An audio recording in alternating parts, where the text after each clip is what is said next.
ઝઘડિયા તાલુકાના સારસા ગ્રામ પંચાયતના તલાટી લક્ષ્મણભાઈ પાડવી અને અંકિતાબેન ગામિત પર થયેલા હુમલાની ઘટનાને પગલે ભરૂચ જિલ્લાના તલાટી મંડળ દ્વારા કલેક્ટરને આવેદનપત્ર પાઠવવામાં આવ્યું છે।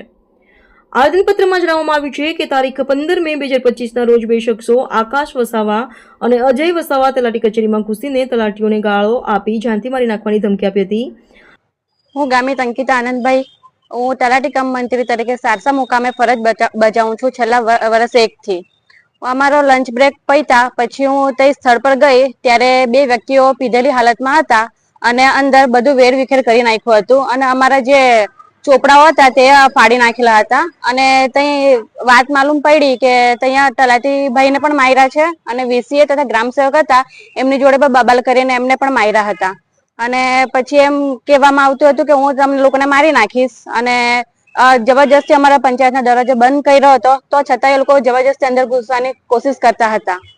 અને ત્યાર પછી પોલીસને ફોન કર્યો અને એ લોકો 10 મિનિટમાં આવીને એ ભાઈને લઈ ગયા છે અને કડકમાં કડક કાર્યવાહી થાય એવી અમારી અપેક્ષા છે। Thank you. નમસ્કાર, હું જોર્જી મેકાન પ્રમુખ શ્રી ભરૂચ જિલ્લા તલાટી મંત્રીમંડળ અને સંગઠન મંત્રી ગુજરાત રાજ્ય મહામંડળનું જણાવવાનું કે ગત તારીખ 15/5/2025ના રોજ ભરૂચ જિલ્લાના ઝઘડિયાના સારસા ગ્રામ પંચાયતમાં ફરજ પરના કાર્યરત મહિલા તલાટી બેન અને ભાઈશ્રી બીજા અન્ય તલાટી સાથે ગામના બે ઈસમો દ્વારા નશો કરેલી હાલતમાં પ્રવેશીને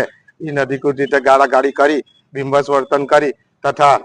મારેલ છે અને જાનથી મારી નાખવાની ધમકી આપેલી છે અને ગ્રામ પંચાયતના વીસી ઉપર પણ જરૂરી હુમલો કરેલો છે। આ ફરજ પરની તલાટી કમ મંત્રીઓના હુમલાની આ ઘટનાને ભરૂચ જિલ્લા તલાટી કમ મંત્રી મંડળ સખત રીતે વખોડી કરે છે। આ કામે જરૂરી ફરિયાદ પણ નોંધાવવામાં આવેલી છે અને આપના મીડિયાના માધ્યમથી જે આ તત્વોએ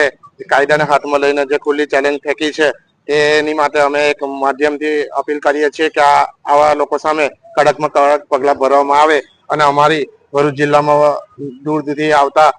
તલાટીઓ પૈકી ખાસ મહિલા તલાટીઓ અને એક ભયભીત માહોલ આખા ભરૂચ જિલ્લામાં છવાઈ ગયો છે, જેથી કાયદો વ્યવસ્થા સરકારી તંત્ર તરફથી નમ્ર અપીલ છે કે જરૂરી અમારી કામગીરીની સેફટીની સુરક્ષા જાળવીએ તે માટે ઘટતા પ્રયત્ન કરવામાં આવે એ માટે અમે આજે આવેદન પત્ર મહેરબાન કલેક્ટર સાહેબશ્રીને રજૂ કરીએ છીએ। સાથે સાથે જિલ્લા વિકાસ અધિકારી સાહેબશ્રી તથા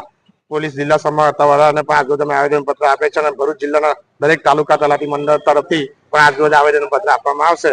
જેથી અમારે સરકારશ્રીમાં યોગ્ય નોંધ લેવાય એવી આપના માધ્યમથી અમે અપીલ કરીએ છીએ। અસ્તુ।